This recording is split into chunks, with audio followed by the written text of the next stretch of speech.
Hello दोस्तों तो आज बढ़ते हैं एक नई कहानी की ओर।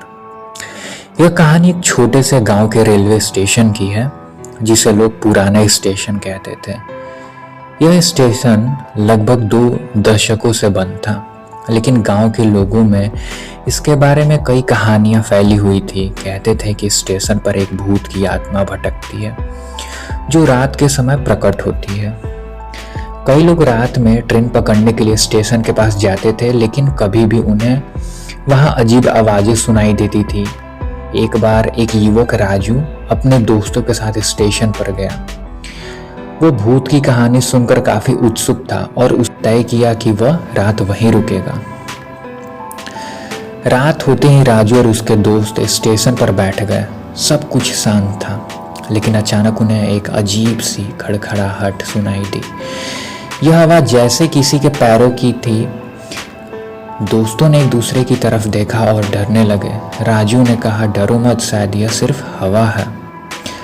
लेकिन तभी एक सफेद छाया उनके सामने प्रकट हुई। एक युवती थी जिसकी आंखें खोई हुई थी। उसकी साड़ी सफेद थी और उसके बाल बिखरे हुए थे। वह धीरे धीरे उनकी तरफ बढ़ी। राजू के दोस्तों ने डर के मारे चिल्लाना शुरू कर दिया और वहां से भागने लगे, लेकिन राजू वहीं खड़ा रहा। उसे उस भूतिया लड़की के बारे में जानने की जिज्ञासा थी। युवती ने राजू से कहा, क्यों नहीं भागते, मैं तुमसे कुछ नहीं चाहती। राजू ने हिम्मत जुटाकर पूछा, आप यहाँ क्यों हैं? उसने बताया कि वह एक समय में इसी स्टेशन पर ट्रेन में सफर करती थी। एक रात जब वो अपने प्रेमी के साथ जा रही थी तो अचानक एक दुर्घटना हुई और वो मर गई। वह अपनी कहानी सुनाने और अपनी प्रेम कहानी को अधूरा छोड़ने आई है। राजू को उसकी कहानी सुनकर बहुत दुख हुआ। उसने कहा, आप अपने प्रेमी का इंतजार कर रही हैं, है ना? युवती ने सिर हिलाया और आंसुओं के साथ कहा, हाँ, लेकिन वह कभी नहीं आया।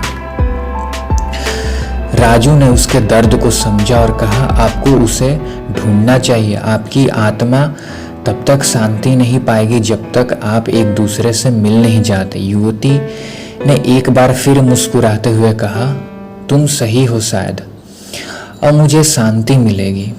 उसके बाद वो धीरे धीरे गायब हो गई। राजू और उसके दोस्त अगले दिन गांव लौट आए।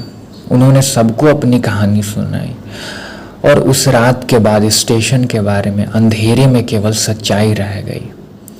लोग कहते हैं कि उस रात के बाद युवती की आत्मा को शांति मिल गई और अब पुराना स्टेशन एक शांत स्थान बन गया है। आज भी गांव वाले उस स्टेशन के पास नहीं जाते, लेकिन राजू की कहानी ने सबको यह सिखाया कि हर आत्मा के पीछे एक कहानी होती है जिसे सुनना और समझना जरूरी है। तो दोस्तों, कहानी में बस इतना ही। कहानी अगर पसंद आई हो तो वीडियो को लाइक करें, शेयर करें और साथ में कमेंट बॉक्स में हमें ज़रूर बताएं। तब तक के लिए बाय।